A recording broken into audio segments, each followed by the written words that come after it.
Saudi Arabia has become more assertive, but that doesn't mean it's going to war. In recent weeks, Saudi Arabia has become more assertive. It first imposed a total blockade on Yemen, despite claims that this would lead to widespread famine. It most recently announced that it would allow some humanitarian aid supplies. It unseated the Prime Minister of Lebanon, presumably because he did not stand up to Hezbollah. And it charged Iran with an act of war because a missile the Houthi rebels in Yemen fired at Riyadh was supplied by Iran. In reporting about these developments, the media is repeating a very widely held image, and one that is dead wrong. The media seems to imply that there are two camps in the Middle East vying for control of the region: the Shia camp led by Iran and the Sunni one led by Saudi Arabia. Although it is rarely explicitly stated, the implication is that there are more or less two equal camps, each able to at least contain the other and maybe even succeed in dominating the region. Nothing could be further from the truth. Actually, the Sunni camp is much weaker and in slow retreat, despite its recent assertiveness, and the Shia camp is considerably stronger and continues making significant gains, albeit gradual ones. When one compares Iran to Saudi Arabia, one finds that Iran has a strong military force of approximately 550,000 active personnel, boasts the largest arsenal of short and medium-range ballistic and cruise missiles in the region, and is close to being able to make its own nuclear weapons.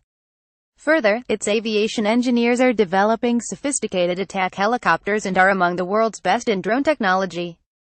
The Iranian Revolutionary Guard Corps are dedicated fighters with considerable battlefield experience. Saudi Arabia has a much smaller army, albeit an impressive air force, but it is very reluctant to fight, and is said to be mainly suited for performance on parade grounds.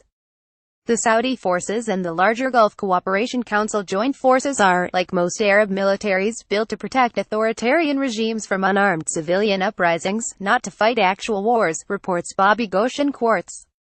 Beating up pro-democracy activists is one thing, taking on a battle-hardened, Iran-backed militia is quite another. Saudi special forces get a much higher mark.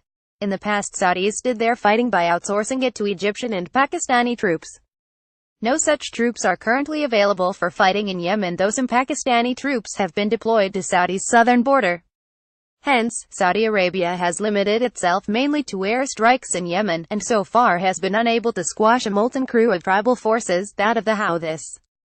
While Iran is surprisingly politically stable, Saudi Arabia is embarking on a multifaceted attempt to re-engineer Saudi society, culture, economy and polity. In the process, it is antagonizing the traditional, conservative elites and their supporters among the devout Muslims, the 1,000-plus princes and their cohorts who are used to living high on the hog of the land, and those who are used to, and benefit from, a fairly high level of corruption.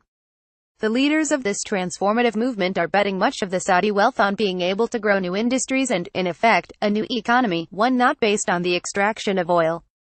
You heard it here first. This sweeping transformation is going to fail, and Saudi Arabia will end up on the list of failing states in the Middle East.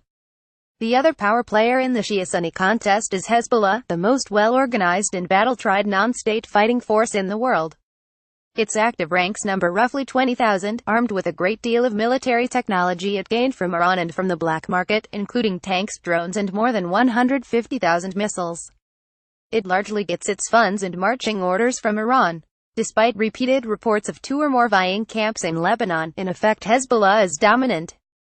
Recent Saudi gestures that seek to change this reality will prove to be futile, given its limited leverage in Lebanon. Reports that the Saudis are planning to go to war with Hezbollah are from people who seem unable to read a map and ignore Saudi Arabia's distaste for fighting. Nor should one expect that Israel, despite its increased alliance with Saudi Arabia, will do its bidding. There is no there. Pages.